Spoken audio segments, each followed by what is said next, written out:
At 4:30, I'd like to, for those who want to stay and discuss groups for the rest of the program and that sort of thing, please stick around after this session. Okay, Thomas, over to you. Thank you.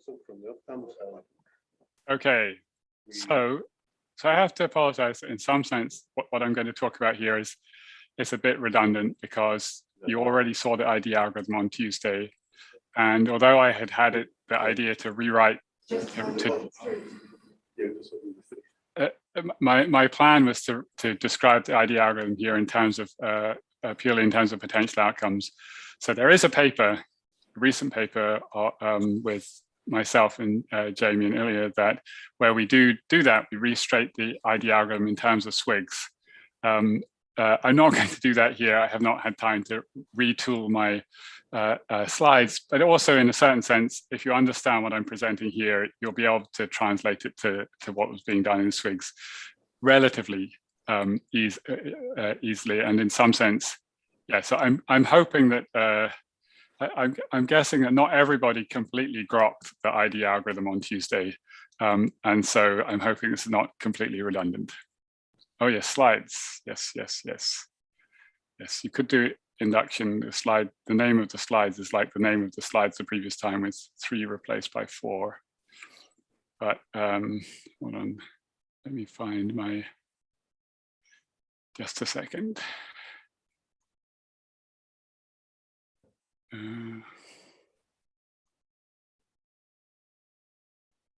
I'm in the situation, here we are. I'm in the situation where Zoom is covering my windows. Here we go. Yes, brilliant guess. Okay, great. Induction, another triumphant. Okay, so these are my co-authors on this. So this is, I'm sort of, again, there's a second part of this talk I'm not going to get to. The second part of this talk does connect more closely to what was talked about yesterday. So basically it's talking about how to develop non-parametric graphical models that capture not just conditional independence, but also other non-parametric constraints that are implied by latent variable models. In fact, all of the other equality constraints implied by latent variable models. And so that provides a way of sort of searching across a finer class than MAGs. But I'm not going to have time to get to that. So instead, I'm going to tell you about the ID algorithm, but I'm going to present it in a different way, slightly different way. So I'll describe the general identification problem. I'll give some simple examples. So again, if you understood everything on Tuesday, then this will be a kind of relaxing end to the afternoon, at least this much. And then these parts may sort of shed some light on things on Tuesday. Okay, so intervention distributions. So I've got a DAG G with variable set V. We've got this distribution that factors according to the graph. And this is the set of parents, and the intervention distribution is obtained by just removing the terms from this factorization corresponding to the variables that I'm intervening on, and then setting the parents. Whenever one of the variables I'm intervening on shows up as a parent, I'm fixing it to that the value I'm intervening on. Okay, so to make this concrete, here's our friendly front door graph. Like, it's also going to be backdoor graph as well. Now, when I intervene on X, I'm going to remove this term from the factorization. I'm going to have this factorization representing the joint over L, M, and Y when I intervene to set X to X. Okay. And so, in general, given a causal DAG G with distribution, observed distribution like that, if we wish to compute an intervention distribution, we can do it by just removing those terms from the factorization. And then if we're interested in a subset, if we say, well, actually, I'm only really interested in distribution over a subset of the variables that are not intervened on, then we can compute that by just summing. Okay? And you might say, well, wait a second, this could be a big sum. That could be computationally a bit expensive. You'll be right, but then we can use, if we think a bit more, we can use the factorization of the graph to make that more efficient. But just at a high level, we've got a product of terms for one for each variable we haven't intervened on, and then we sum out the random variables we're not interested in. This is a special case of the G computation formula of Robbins. It was also occurred in the Vertices et al. Book back in 1993, and then it was taken up and generalized by, well, not I guess taken up, wasn't generalized, taken up and considered in more detail in the Do calculus by Pearl. So the key thing I want you to understand here is that y given do x equals x is a sum over a product of terms. Okay, so product of terms.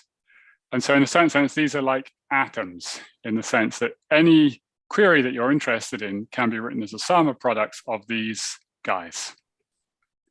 But okay, so here, back to this instance, I intervene on x. Now I've got, this is the distribution over LM and Y when I intervene on X.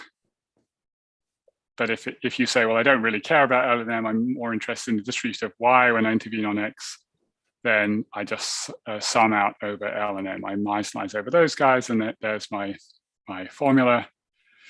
And so sort of the key thing to take away here, hopefully you already got this, but just in case not, the key thing to observe is that this expression here is not going to just be the same as y given x equals x tilde, because that would require us to have L equals L conditional on x equals x tilde in order to get that up. Okay, so yeah, and so sort of again to see that, suppose that in fact, suppose that there was no effect of M on Y.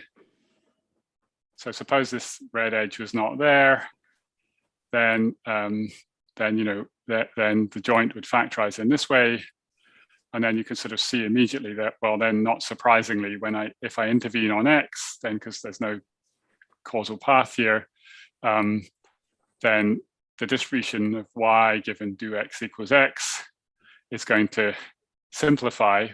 Sum over L and M is just will just simplify down to, not surprisingly, the marginal for Y.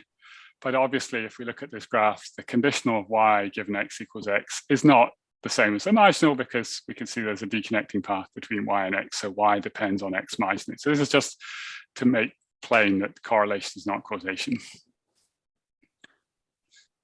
Okay, suppose now that M is unobserved, then so now I have to come up, the task has changed. I have to come up with an identifying expression that doesn't involve M, okay? Because I didn't observe it. So I can do a little bit of algebra and I can fiddle around, and I can end up just rearranging terms. I can express this in terms that don't involve M. I can just think of it as Y given L and X, setting X equal to X tilde, times P of L equals L, sum over L.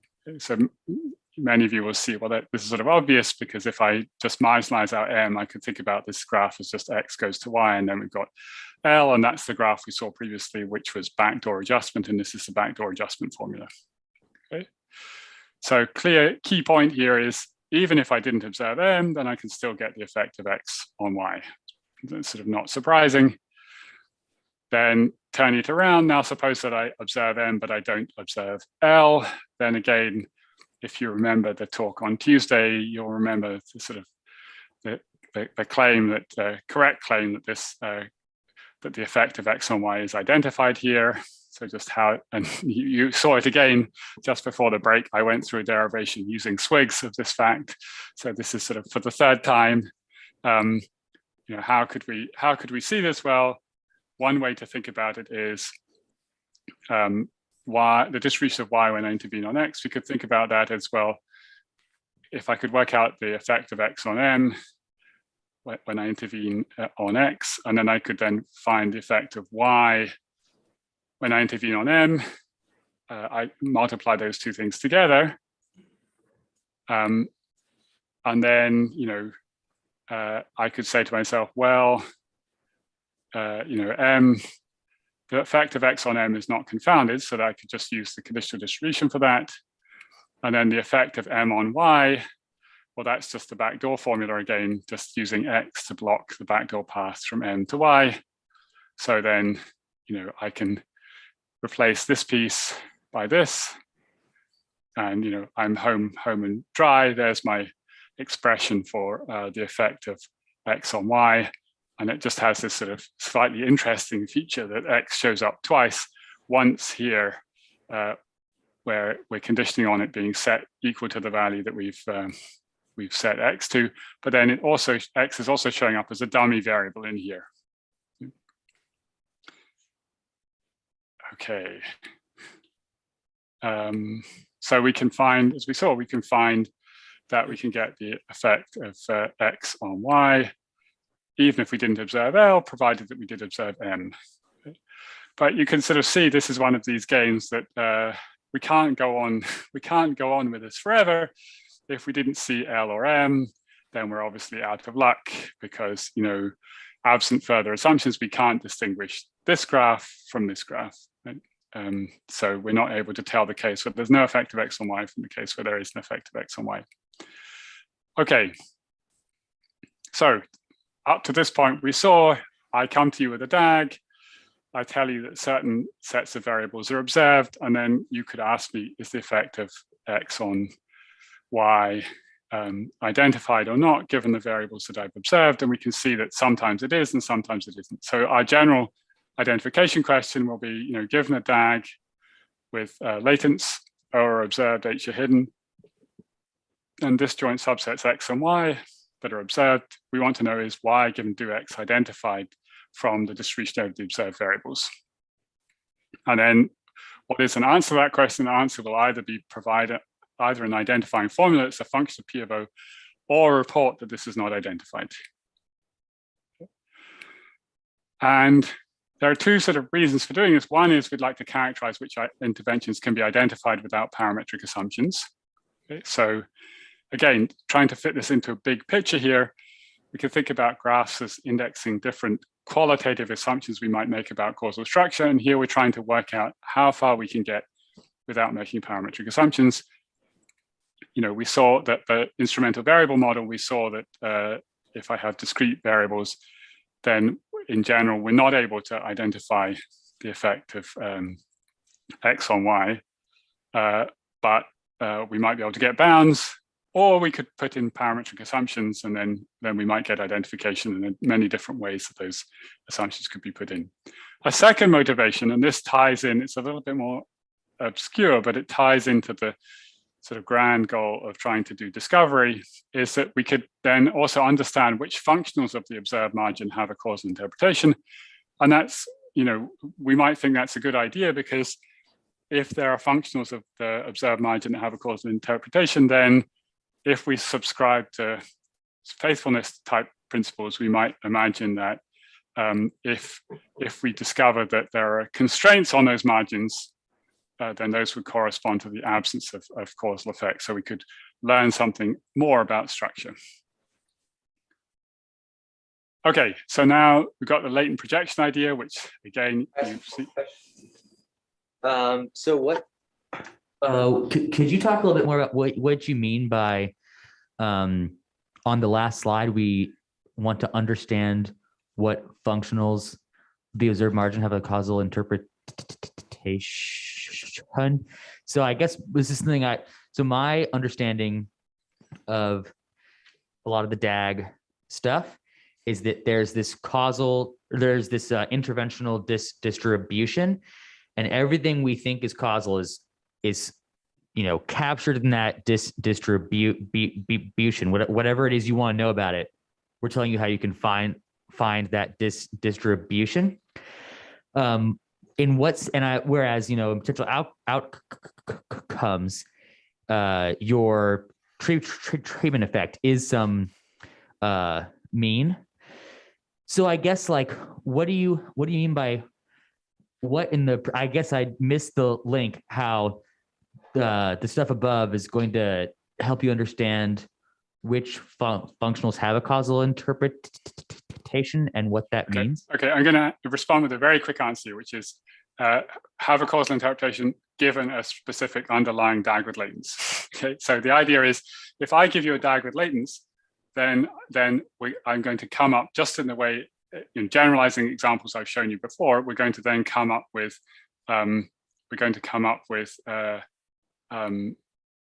functions of the observed distribution. So for example, to give you, just go back to the example I looked at the end of the previous lecture with the G formula so if you remember the example where I had A, B, C, D, and A and C were treatments, and Y, we had a confounder between B and the final outcome. You might find out that, let me just see if I can open that here. This answers the question in a certain sense quickly. It comes up, yay, okay. So here, this will answer this.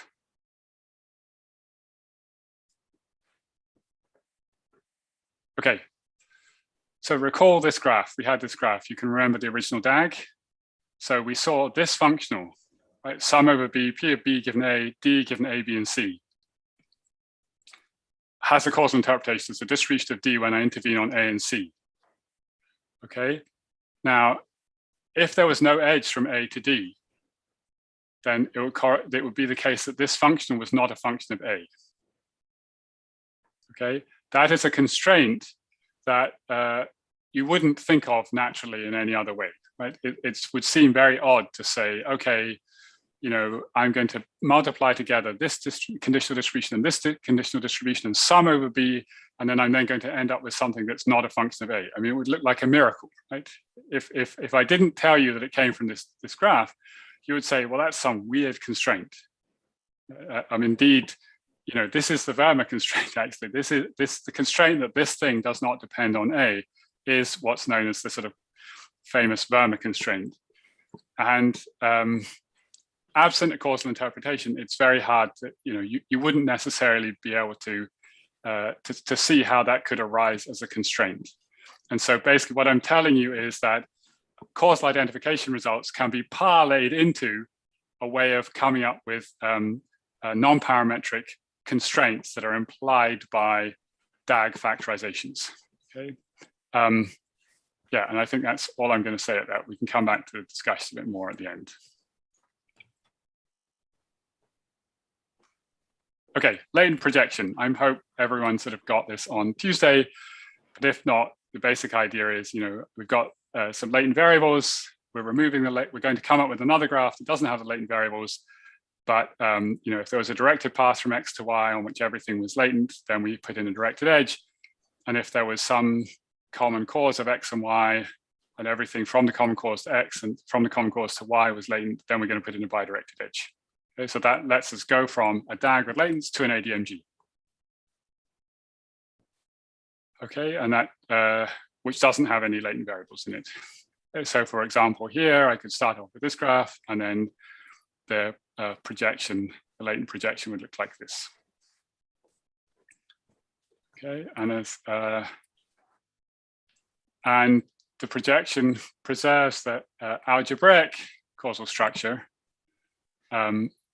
and it captures the D separations, but some information relating to inequality constraints is lost. And sort of Robin Evans' work on MDAGs so that connects actually to the question yesterday about hyperedges. So there are situations where you want to distinguish between, you want to know whether whether there's a single confounder or whether there are just pairwise confounders, but those typically arise for inequality constraints. Okay. I have to give you a notion of what we call conditional. This is not the world's best terminology, but essentially we want to use this to represent what I'll call a kernel. So it's a distribution over V indexed by values of the variables in W. Okay. So, I mean, it's often going to have an interpretation as V given do W, but I just want to think about it abstractly. It's a graph with two sets of nodes. And this, again, if this seems very similar to Swigs, that's because it is very similar to Swigs. But essentially, we've got some random nodes and we've got some fixed nodes. And we can set the fixed nodes to different values, and those index different distributions over the random nodes. and we have a factorization, sort of obvious factorization that you would associate. In the case where it's a DAG, we would have the obvious DAG factorization. Okay, so we're going to use V for the random guys and W for the fixed guys. So the random guys will represent with circles and the fixed guys will represent with squares. And another point here is we're going to have no edges between vertices and W. The only edges that there are that involve W, the fixed guys, will be edges that go out of W into random guys. Okay, we have the notion of ancestor and descendant. Hopefully you remember those from Tuesday. The only additional thing here is I'm going to include each variable as its own ancestor and its own descendant. Okay, so here in this graph, the ancestors of Y are A1, L1, and A0, not L0. Okay, there's another definition I need, which we'll call district. This is also called a C component by Tian. Districts are in a ADMG or an ADMG or CADMG, if it has fixed nodes, will be maximal sets connected by bidirected edges, and they will always be among random variables. Okay, so here, these are the districts.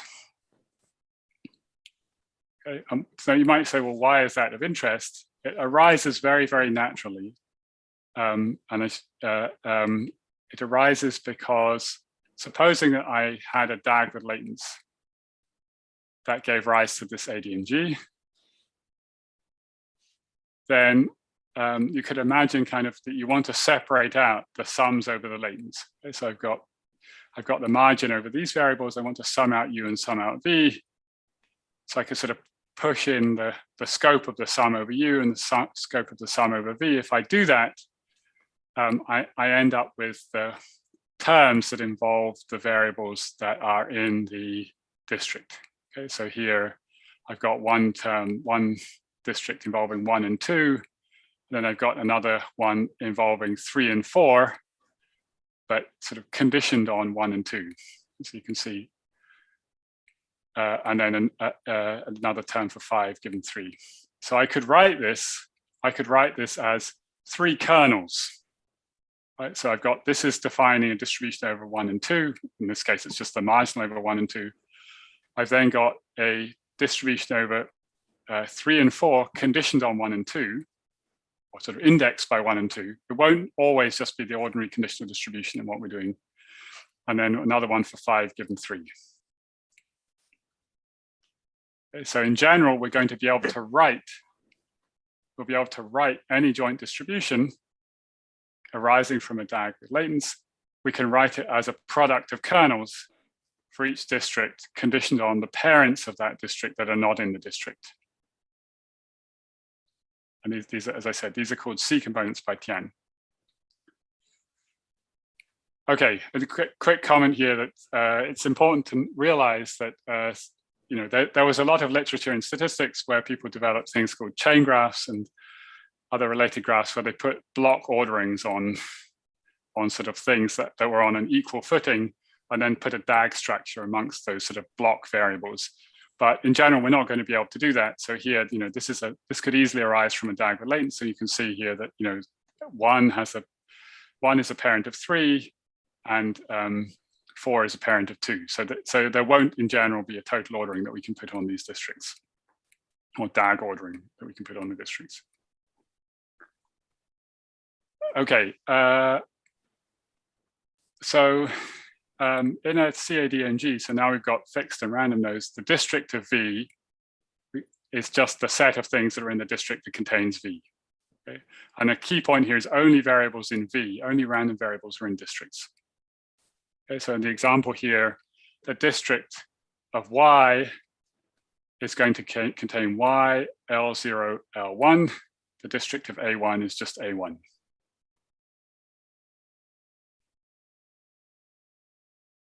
And we're going to use D of G to denote the set of districts in G. So in this particular case, that will partition the set of random variables in the graph. So in this case, it will be these, the districts are, there are two districts, L1, L0Y, and A1.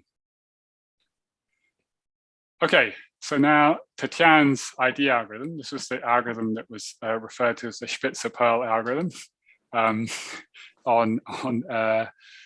Tuesday. I'm calling this because I learned about it in Tian's paper. So the idea is to re-express the query. We're going to describe it in two steps.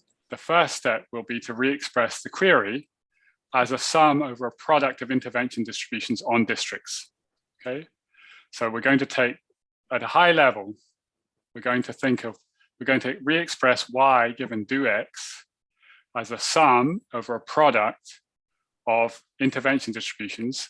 So where each term is a distribution over a district DI, given that we intervene on the parents of the district that are not in the district. Okay, that's the first step. And then the second step will be, we will check whether each one of these terms is identified. Okay, obviously, if I can show you that each one of these terms is identified, then that shows that the original query is identified, so it's sufficient for identifiability. But Ilya Schmitzer showed that in fact this was also necessary. So essentially, if any term here is not identified, then the original query is not identified. And Huang and Bao taught to have an independent proof of this. Okay, so everyone clear, there are two steps we're going to do. First step is to decompose our intervention query into these pieces. The second step will be checking whether each one of these terms is identified. Okay, and then yeah, basically once we've done that, these two steps, that will be the whole, that will give you a complete algorithm, sound and complete algorithm for identification. Okay, so how are we going to decompose the query? So just keep in mind what the query is. I've got y given do x in some graph G, where there's a set of observed variables and a set of hidden variables. But y and x are always observed. So what we do is we remove the edges into x in the graph. This is just notation to say, take the graph G where I cut the edges into x. Then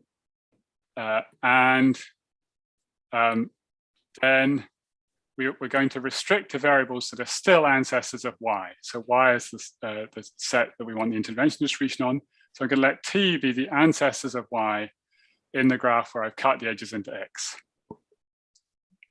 So these are vertices that lie on directed paths between x and y after cutting edges into x. So equivalently, t are variables on proper causal paths from x to y.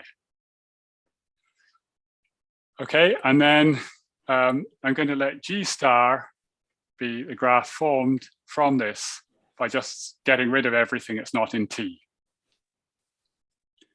Then I'm going to find the districts in this graph G star, and then that's the end of the first step. So I will then express my query in terms of the product over all of these districts in G star, the district given that I intervene on the parents of the district that are not in the district, take the product of those, and then I sum out anything that I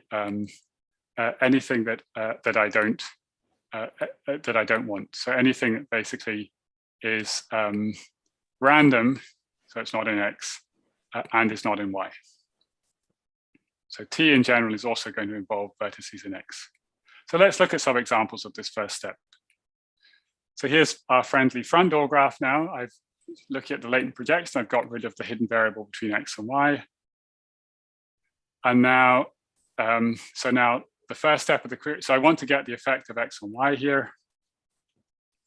So here's the graph where I cut the edges into X. Okay, and now I take the ancestors of Y, which in this case is everything. So G star just is this graph. And now I look at the districts that are left in this graph here. The districts are Y and M. And so then the distribution of Y, given that I intervene on X, is just the sum over M, the product of the distribution of Y given do X and Y given do M, which is this is the expression that I gave you that I sort of used as my way of deriving the identifying formula for the front door, but here it's dropping out of the first step of this algorithm. Okay, let's look at this is back to our sequentially randomized experiment. This is the graph that you saw previously with A, B, C, D. Here I'm doing the sort of Jamie Robbins sequentially randomized notation where A0 and A1 are treatments, L1 is an initial response, and then Y is the final outcome. And here, it's the same query as before, except instead of it being D of AC, it's now Y given do A0, A1. Okay, so let's look at this. We're now going to intervene on A0 and A1. We're going to look at the ancestors of Y. So the ancestors of Y now in this graph are going to be A1 and A0. That's because I have no directed edge from L1 to Y. And I'm now going to form G star, where I get rid of the things that are not in T. So L1 is not in T, so this is G star. And then I can see that there's only one, the decomposition is sort of trivial because I've only got one district here, which is Y. Okay, so that's the end of part A. So now we're on to the second part, which is, so I have to work out whether each of these terms is identified. Okay, so you're going to come up to me with some district in our target graph, and we have to find out, is it possible to identify the distribution on D when I intervene on the parents of the district that are not in the district? Okay. So what am I going to do? I'm going to find an ordering of everything else that is not in the district. What I would like to do is say, suppose I could find an ordering of everything that is observed but not in the district, such that if the distribution when I intervene on R1 up to RT minus 1, the distribution of when I intervene on those things on everything remaining in O is identified, then the distribution when I intervene on R1 up to RT minus 1 and RT is also identified. Okay, so what I'm saying is, can I come up with an ordering of everything that's observed that is not in D, such that I can sort of incrementally intervene on each one of those things that is not in D, and these will all be identified. Okay? So this is sufficient for identifiability because obviously when I start off, the base case is trivial. I don't intervene on everything. Obviously P of O is identified because I'm giving you the distribution over the observed variables. And then, I would then get that I could get the distribution over D when I intervene on everything else. And then it then follows, that if I intervene on everything else, then everything except the parents of D that are not in D will be causally irrelevant. So this is the distribution over D. This guy is D because I've removed everything that was in O but not in D. And here I'm intervening on everything else. But if I intervene on everything else, then causally the only things that matter are the variables that are parents of D but not in D. Okay, so now a bit of terminology. I'm going to say that a vertex RT will be fixable given that we've already fixed R1 up to RT minus 1. Okay? And you might be saying, fixable, is this just yet another synonym for intervening? And the answer is no, because fixing is it differs from do or cutting edges, because if a variable is fixable, it means that we can identify the effect of intervening on that variable, given that we've intervened on all of these previous variables. Okay? So I'll make that clear in a moment in an example. So what do I need to do? So I've given you this overview of how we're going to go about checking this, how we're going to come up with a criterion for checking whether or not this is identified. So we need to do two things. We need to give a graphical characterization of what fixability is, and then I need to tell you how we're going to construct the identifying formula. Okay, so first, the set of fixable vertices. So I'm going to give you a graph G of VW. W are the guys we've already fixed. V are the guys that are still random. And then we'll say that we'll define the set of fixable vertices. The vertex is fixable if there's no other random vertex that is both in the same district as V and a descendant of V. So vertex V in V is fixable in G if there's no proper descendant of V that is in the same district as V in G. So maybe if you think graphically, it means V is fixable if there's no other vertex Y such that both Y is in the same district, so connected to V by a bidirected path, and Y is a descendant of V. Okay. So the set of fixable vertices is a subset of V, and it contains at least one vertex from each district in G. You can see that immediately if you just think about the district. If I give you a district, then you can just think about, if you find some guy in the district and he's not fixable, then that means there's some descendant of that guy in the same district. You could go to that descendant. Is that guy fixable? If not, you can take another descendant, and finitely, eventually you'll get to some guy that is in the same district and has no descendant. That guy is fixable. Okay, so let's do some examples. Right? So here, I start off with this graph. What are the vertices that are fixable? M and Y are fixable. So M is fixable because obviously there's no one else in the same district as M, so it's automatically fixable. Y is fixable because although it's in the same district as X, it has no descendants. So Y is fixable. X is not fixable because X is in the same district as Y, and Y is a descendant of X. What about this graph? In this graph, this is the graph we saw before. A0, A1, and Y are all fixable. Well, Y is fixable because it has no descendants. A1 is fixable because it's not in the same district as anything else. A0 is fixable for the same reason. L1 is not fixable because it's in the same district as Y, and Y is its descendant. Okay, so I told you what it is to be fixable. Now I have to tell you what the operation of fixing is that turns a fixable vertex into a fixed vertex. So given a CADMG, given a graph where the V guys are still random and the W's have been fixed and E is the set of edges, fixing is going to be pretty easy. It's just going to consist of cutting all the edges into the guy we're fixing and moving the guy we're fixing from the set of random guys into the set of fixed guys. Okay, so basically we form a new graph from the previous graph by removing any edge that has an arrowhead at R, the guy we're fixing, and moving R from being in V to being in W. Okay, so it just transfers R from V to W, and it removes edges that have an arrowhead that are into R. Okay, let's look at some examples. So here, this is X and Y. Remember, we decided M and Y are fixable here.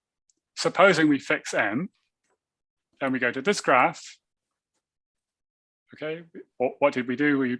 We cut the edge into M, we made it square, and now, so now this is a fixed node.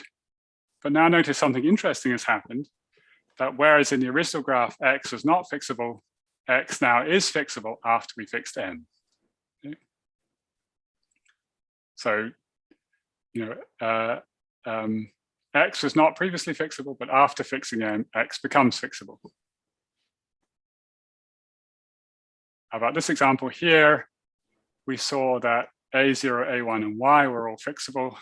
L1 was not fixable, but the same story happens here. If we decide to fix A1, if we fix A1 here, then now L1 is going to be fixable after fixing A1, because although L1 is still in the same district as Y, L1 is no longer an ancestor of Y. Y is no longer a descendant of L1, so L1 becomes fixable. So L1 was not fixable prior to fixing A1, but L1 is fixable in the new graph that we get after fixing A1. Okay, so far it's just been graphs, but I'm promising an identifying formula here, so we better have some way to generate an identifying formula. And so that's how this is going to work. So given a distribution, given a kernel over V given W, we're going to associate transformation. The corresponding to fixing, and that transformation is going to be fairly simple. We're just going to take our existing distribution and divide by the density for R, the guy we're fixing, conditioned on its Markov blanket, where here I'm defining the Markov blanket.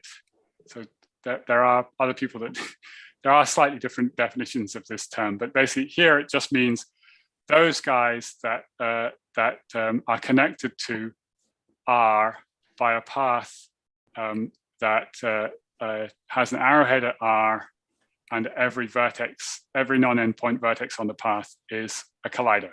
Okay, so it's basically, it's the parents of R, it's everything that's in the same district as R, and it's the parents of things that are in the same district as R. Okay. So we divide by the conditional distribution of R, given the other vertices in the district containing R, and the parents of the vertices in that district. Okay, and it can be shown that if R is fixable in G, then this fixing operation corresponds to what you would expect given the word fixing, which is it corresponds to taking as input the distribution over V given that we intervene on W. And after this operation, we end up with a distribution over V minus R given that we intervene on W and R. Okay.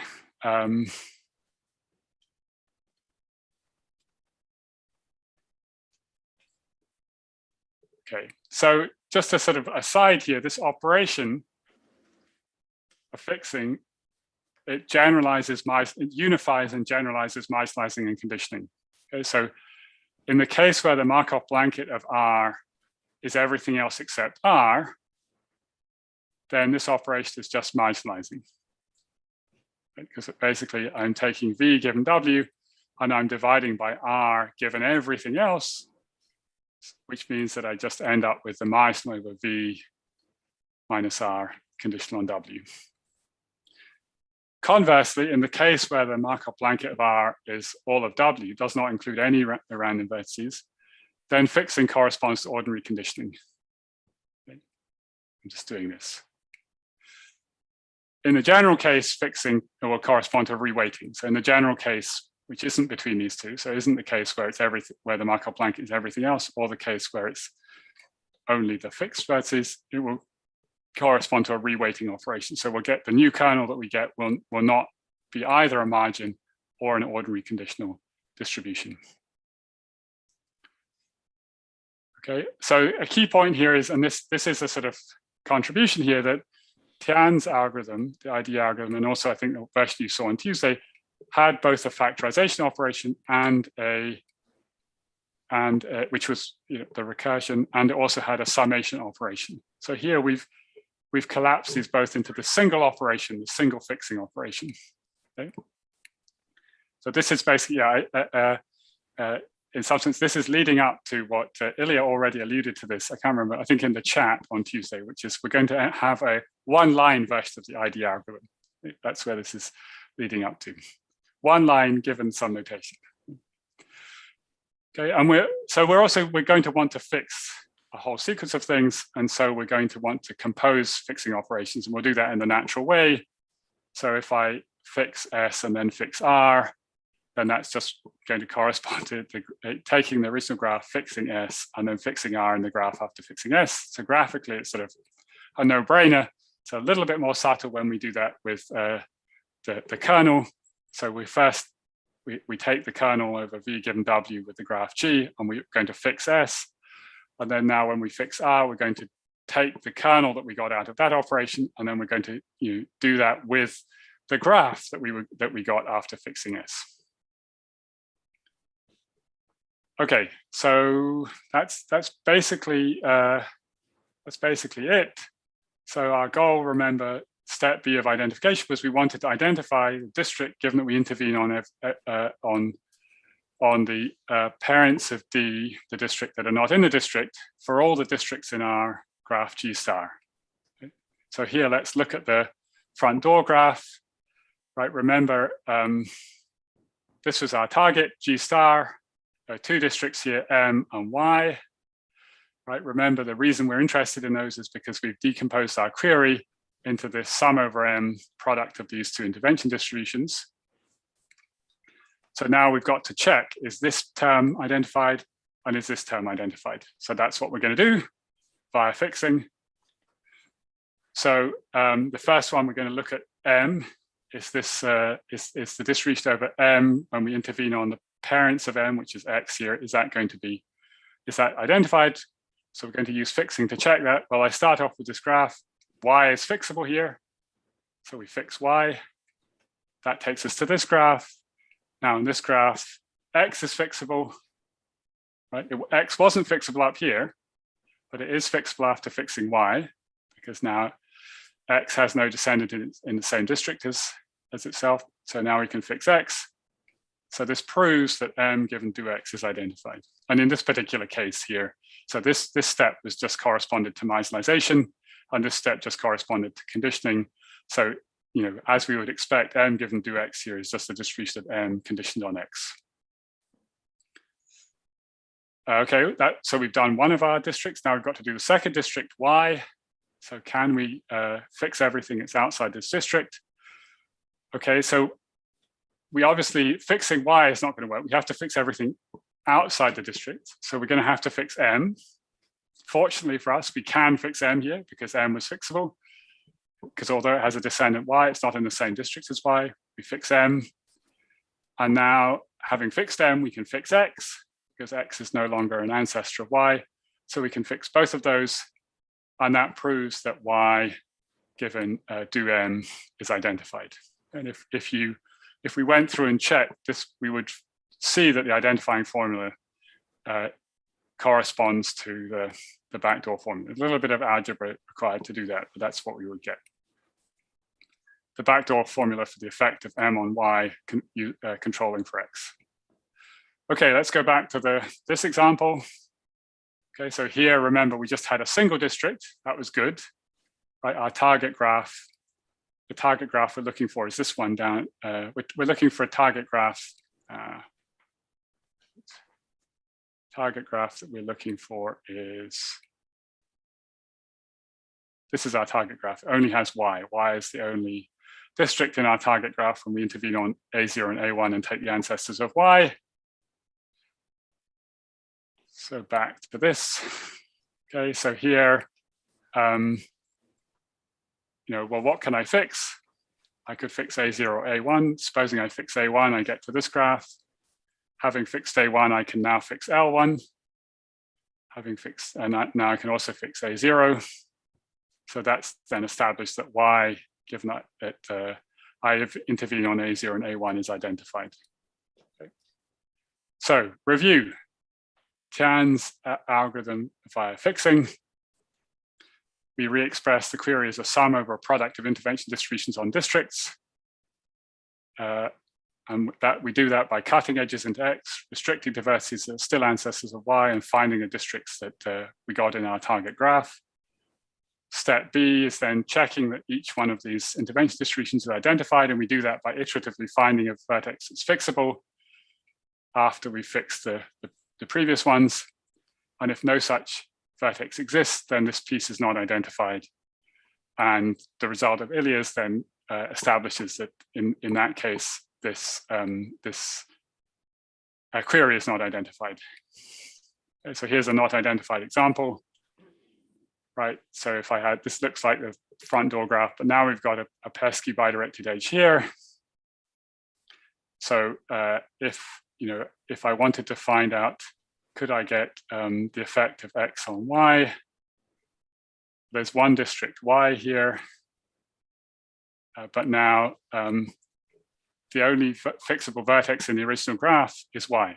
I can't fix X because it's in the same district as Y and it's an ancestor of Y. I can't fix L because it's in the same district as Y and it's an ancestor of Y. So I can't fix either of these. So we see that this is not identified. Okay. Okay, and so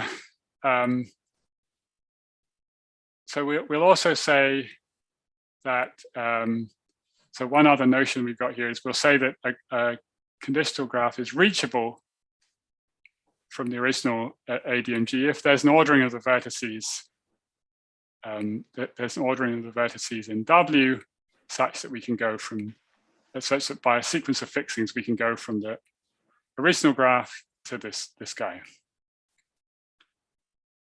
Okay, so something you might be wondering about here is, well, you might be thinking, there could be multiple sequences that fix a set W.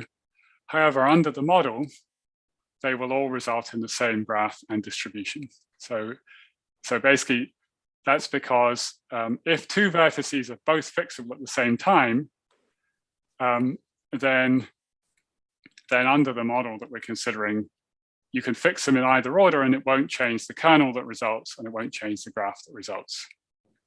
And so that's good because it means that we can greedily fix vertices without worrying that somehow if we fix the wrong vertex, we're going to cut off our chance to get identification. And that also means that if this guy is reachable from here, then the corresponding kernel is uniquely defined. Okay, so the last thing here, this is the one line, this is pretty much second last slide here. This is the one line ID algorithm that Ilya mentioned previously. So we've been talking about step B, but remember what we did in the algorithm. We did, we re-expressed our query in terms of these districts in our target graph, and then we checked whether each one of these was identified. We can talk about, abstractly, we can think about the set of all districts, the set of all sets that arise, that are bidirected connected, that arise, that can be reached by fixing. Okay? And we call those intrinsic sets. Okay? So we'll say a set D is intrinsic if it forms a district in a reachable subgraph. Okay? So if D is intrinsic in G, then from what we've shown, the distribution over D, when we intervene on everything that is a parent of D, but not in D, is identified. And we'll let I of G denote the set of intrinsic sets in G. So here we are. Here's the one-line ID algorithm. If you give me a graph with hidden variables and observed variables V, apologies for switching notation, and then with a latent projection G of V, and then you come to me with an A and a Y. A is what we're intervening on, Y is the response. These are subsets of the observed variables. And we'll let Y star, that's just the set that's the ancestors of Y in the graph where we cut all the edges into things in A. Then if it's the case that the districts in that graph that we form, this is our target graph, if that set of districts, if all of them are intrinsic, then we have identification, and the identification, at a high level, I want you to understand it's just a sum over products of these kernels, okay? These pieces that look like this. So these things, again, play this role, play the same role that we saw that V given parents of V played in the simple fully observed case. Okay? And correspondingly, if there's some district that is not intrinsic, then this guy is not identifiable. Yeah, and the question that arose, I can't remember, on Tuesday was about efficiency of computing this. So sort of once you've got this identifying expression, how quickly can you compute this? This could be a big sum. So we do give an efficient algorithm for computing this using the factorization. And just to connect it to terminology, it was also used on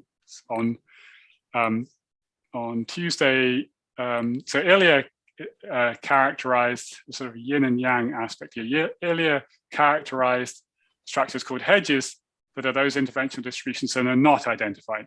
So sort of hedges and intrinsic sets are sort of yin and yang. Okay, so if you give me a bidirected connected set and it's not intrinsic, then there exists a hedge.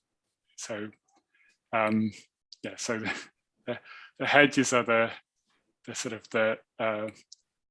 the unidentified bidirected or intrinsic sets that are bidirected connected sets that are not intrinsic will give rise to hedges.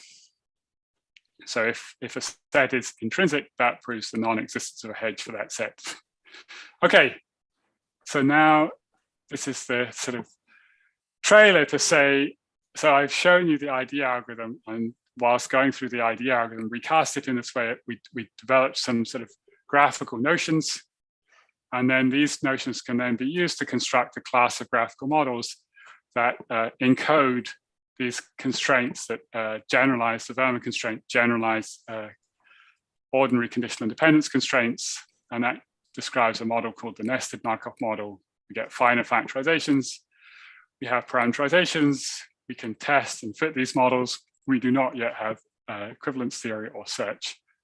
And that's it. Here are references on identification of nested Markov models. And here are papers on parameterization and completeness. And then this is like the post-credit sequence. This is to sort of show you, I guess I don't need to do this because in a certain sense, the question that was asked earlier about what were causally interpretable functionals in some sense answered this question, which was, why do we want to come up with a model that's defined, that's characterized by these constraints? But anyway, I will stop there. Thank you very much.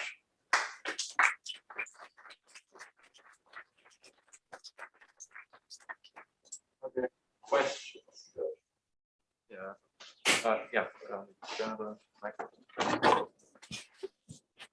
Hi, Thomas. I have a question about the earlier materials about SWIGs. I just wanted to ask, what is a different interpretation of a different labeling of the SWIGs? Yeah, okay, let me go back to that.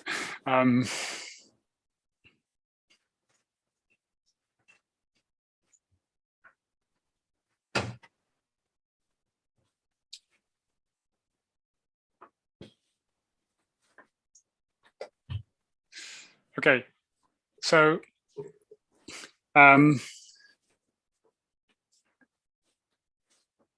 so in a certain sense, so we can make this precise at this point, but essentially the idea is, okay, in the potential outcome framework, so if we think about factorization and modularity, those are equations between distributions.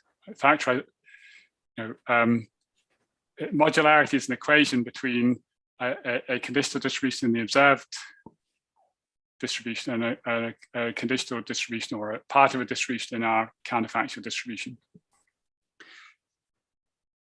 That sort of seems unnatural to someone that's used to thinking in terms of potential outcomes, right? So in fact, this came up when I was presenting the online causal inference seminar. People said, wait a second, what's this you're talking about? In fact, I think one of my co-authors said, what is this you're talking about? Surely it makes much more sense to think about this. What is this thing? It's sort of abstract nonsense to think about this. It's much simpler to think about, well, I start off with this, and then I then have independence, which gets me to this, and then I then get, that I can then use the fact that that conditional on x equals 0 under consistency, this random variable is equal to this random variable. Right? That's how consistency works. Consistency says, that I think about among people for whom x actually is 0, their actual y value is equal to the value of y that it would have been had x been equal to 0. Okay? But there are people, I guess Phil David and sort of other people thinking that way, who have said they don't really want to think about equalities between random variables in passively observed distributions and in interventional distributions. Okay, and so essentially they want to think about consistency. They don't want to have equalities between random variables, and that's one motivation for having this labeling, in the sense that may not seem like a very strong motivation, but that's one motivation for doing this, because essentially, we can then have completely different random variables in each SWIG. Each SWIG where we intervene on different sets of things has completely different random variables in it. So that's one motivation for this uniform thing. It might seem like probably seems like a really weird motivation to people that think in terms of potential outcomes. But in terms of that's one way of thinking about it. But in a certain sense, this example, I think the temporal one perhaps is more, I see, yeah, so maybe I can, so suppose, for example, that you want to put down a model where you say that you allow for the possibility that A has an effect on C at the individual level, but you want to have the average control direct effect of A on C when I intervene on B be zero. So I want the average control direct effect to be zero, but you don't want to be committed to assuming that the individual control direct effect is zero. Right? Then in that case, this is a natural representation for what's going on, right? It's saying that C of AB will be will be independent of will be essentially that we're allowing for the fact that C of AB could still depend on A, but we are at the individual level, but we're not requiring it won't depend on it at the distributional level. So yeah, so the short answer here is the uniform one, I think, is just useful because there are times where it's useful to be able to talk about a variable and it be immediately evident which graph that variable is in. And then the temporal one, it makes sense if you're trying to do what we call population swigs. So swigs where the absence of a directed edge corresponds to a stochastic exclusion. So that an average control direct effect being absent, not necessarily assuming, as you would in a non-parametric structural equation model, that the individual causal effect is zero. I don't know whether that was. Yeah, thanks. Just to be clear, the temporal one means everything by topological ordering of the DAG would be. Yes, well, yeah, it could be, but I mean, it could also be in general. You could have, your DAG. The DAG might not fix the topological ordering of everything. Right, so in particular, I mean, supposing my DAG, the DAG could be compatible with more than one topological ordering. Right, but temporal means all the descendants. So temporal here means that I fix a topological ordering and I label everything that is later in the topological ordering, which I'm thinking of as time, with the later interventions. Yes. Okay, thanks. I don't see any other questions in the room. I think the questions on Zoom are answered directly. So thank you again, Thomas. Thank you very much. Pleasure. And thank you for being willing to put up with this weird format. Tomorrow we're back to in-person. Chandler Squires is on the same format as today, but in person. Okay. See everyone then. For those who are here, who want to